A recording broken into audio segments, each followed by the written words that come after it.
জয় শ্রীকৃষ্ণ। শ্রীকৃষ্ণের অমৃত বাণী ও কথা। স্পষ্ট কথা বলা ব্যক্তি একটি ভালো কাঁটার মতো হয়। এর ফলে কিছুক্ষণের জন্য কষ্ট হতে পারে, কিন্তু সারা জীবনের জন্য ভালো হবে।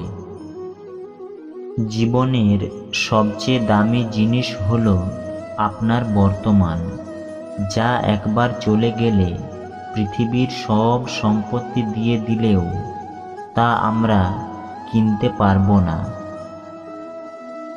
কারোর ভালো করতে না পারলে কারোর খারাপ করবেন না। কাউকে সম্মান করতে না পারলে বিনা কারণে তাকে অপমান করবেন না।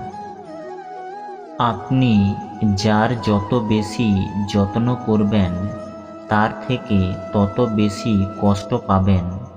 আর যেদিন থেকে আপনি যত্ন নেওয়া দেবেন, সেদিন থেকে কেউ আপনাকে কষ্ট দিতে পারবে না। জীবনে কারো কাছ থেকে জোর করে সঙ্গ চাইবেন না। কেউ যদি নিজেই জীবনে চলে আসে, সেটা সব থেকে বেশি খুশির। সঙ্গতের সবসময় খেয়াল রাখবেন, কারণ সফলতা সবসময় ভালো মনোভাবনা দ্বারাই আসে, আর ভালো মনোভাবনা ভালো লোকের সঙ্গর ফলে আসে।